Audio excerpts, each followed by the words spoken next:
আসতে পারে না। বন্ধুরা বলে কিরে তো দাদা তো সাদা কি। এত শীতের মধ্যে ভোরবেলায় ঘুম থেকে ওঠা, বুঝতে পারছো তো গাইস। তো আমি ভোরবেলায় ঘুম থেকে উঠে রেডি হয়ে আমি বেরিয়ে পড়েছি। আর বাইরেটা দেখো কত অন্ধকার। অন্ধকার হবেই বা না কেন, তখন বাজে 5টা 20 মতো। আর এদিকে বস্ত্র মার্কেট খুলে গেছে, যেহেতু পাইকারি মার্কেট বলে এটা খুব তাড়াতাড়ি খুলে যায়। আর এই শীতের মধ্যে এদেরও ভারী কষ্ট, আর কষ্ট হলেও কিছু করার নেই, কাজ তো করে খেতেই হবে। তো আমরা চলে এসেছি এখন স্টেশনে, আমি আর আমার বোনের হাজব্যান্ড। তো আমরা এত ভোর ভোর স্টেশনে কী করছি, কোথায় যাচ্ছি সেটা জানতে হলে অবশ্যই ভিডিওটা কন্টিনিউ দেখতে হবে। তো চলো দেখতে থাকো। তো আমি একটু ওয়েট করছিলাম, আমার বোনের হাজব্যান্ড গেছে টিকিট কাটতে, যেহেতু ট্রেনটা এখনও দাঁড়িয়ে আছে। আর আমরা অনেক আগে স্টেশনে পৌঁছে গেছিলাম, ট্রেনটা ছাড়বে 6টার সাথে, আর আমরা অনেক আগেই পৌঁছে গেছি। তো টিকিট কাটা হয়ে গেছে, আমরা এখন ট্রেনে উঠবো। যেহেতু ট্রেনটা 3 নম্বর প্ল্যাটফর্মে দাঁড়িয়েছিল, ট্রেনটা অনেক ফাঁকা ছিল। আর ফাঁকা পেয়ে আমরা ভালো সিট নিয়ে বসে পড়েছি।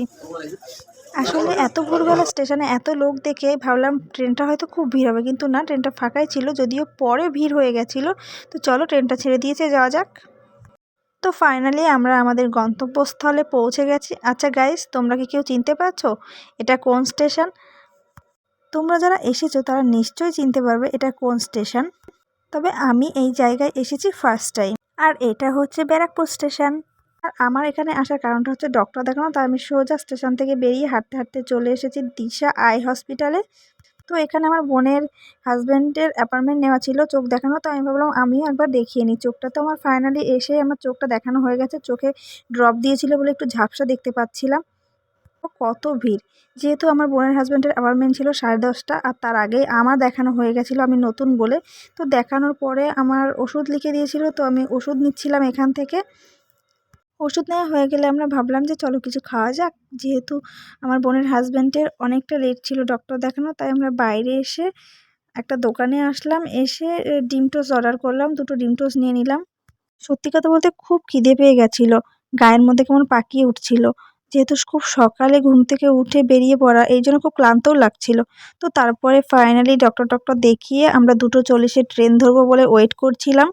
আমরা ভেবেছিলাম 12টা 29 একটা ট্রেন আছে, ওই ট্রেনটা ধরবো, কিন্তু এত দেরি হয়ে যাবে ভাবতেই পারিনি। তারপর কপালটাই খারাপ, একে তো লাল গোলাপ প্রচুর ভিড় ছিল, একটাও সিট ছিল না। তারপরে হকারিদের জ্বালাতন। আসতে পারে না। বন্ধুরা বলে কিরে তো দাদা তো সাদা কি করে হলো। এই দেখে কি করে মাঝে 82 যে কোনো পেস্ট বা মাজন দিলেন তো খালি এখান থেকে 3 ফুট ওষুধ তুলে নেবেন। এই দেখেন এই যে ডপার আছে 1 2 3 পেস্টের উপরে 82 দিয়ে এটা ঘষা দেবে সাদা।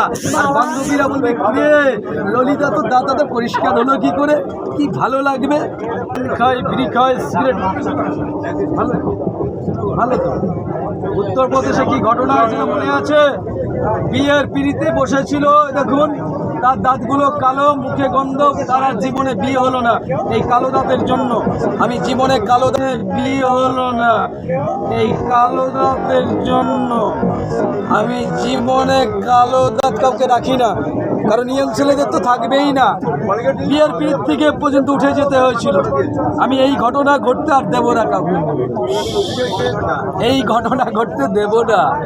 বিয়ের পিড়িতে পর্যন্ত উঠে যেতে হয়েছিল। দেখুন আমি জীবনে দেখেন হাসছে দেখেছেন, এই দেখেন এই দেখেন দাঁত আমি সাদা বানিয়ে দিই। বন্ধুরা বলে কিরে কি দিয়ে মাজিস এত সুন্দর সাদা হলো, ও কি ভালো লাগে। একটা ফাইল থেকে আমারও 56 বছর বয়স হয়ে গেলে দেখতে দেখতে এই দেখেন গোপের চুল পাকা, দেখতে পাচ্ছেন তো কালি করা। দেখ এই হচ্ছে অরিজিনাল ডেন্টাল লোশন, 20 টাকা দাম, দাম আমি বাড়াইনি। কি করে মাজবেন দেখে রাখেন, যখন মন চাইবে কিনে নেবেন। এই দেখেন এর মধ্যে ডপার আছে